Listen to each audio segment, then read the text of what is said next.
ఏ రోజు ఉంటుంది అసెంబ్లీ. ఎందుకు పెడుతున్నామంటే సడన్గా ఇప్పుడు వరకు మన రాజధాని చట్టబద్ధమైనటువంటి నిర్ణయం రాలేదు. ఇంకా అప్పుడు వచ్చి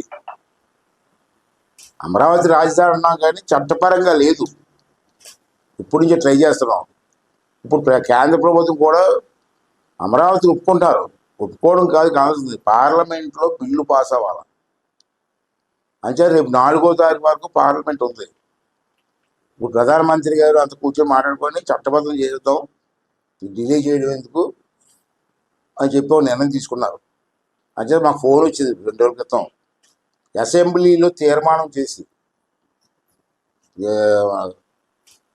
విజయవాడలో అమరావతి రాజధానిగా ఉండాలని చెప్పి అసెంబ్లీలో ఒక తీర్మానం చేసి పంపించుకున్నారు. ఇమీడియట్గా 4వ తారీఖునేమో పార్లమెంట్లో పెట్టి దాన్ని చట్టం చేస్తారు. అంటే రేపు 28 అసెంబ్లీ పెట్టాను.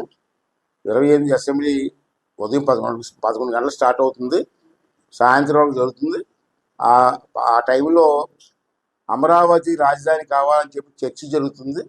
చర్చ జరిగి అందరం కలిసి ఏకగ్రీయంగా తీర్మానం చేయమని చెప్పి కోరుతాను నేను.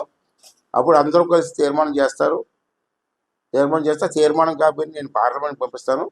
పార్లమెంట్లో మళ్ళీ 4వ తారీఖు పార్లమెంట్లో పెడతారు. పార్లమెంట్లో కూడా ఆంధ్ర రాష్ట్రం నుంచి చట్టం చేయమని తీర్మానం వచ్చింది ఏకగ్రీయంగా. దీనిపైన మీ అభిప్రాయం ఏంటని పార్లమెంట్లో అడుగుతారు.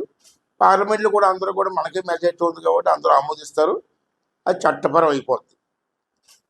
కొంతమంది సైకోలు లాంటి మాట్లాడడానికి అవకాశం ఉండదు. చట్టం లేదు, చట్టపరం లేదు, రాజధాని ఎలాగంటారని కొంతమంది మాట్లాడతారు మధ్యని. ఆ చట్టం అయిపోతే వాళ్ళు కూడా మాట్లాడడానికి అవకాశం ఉండదు.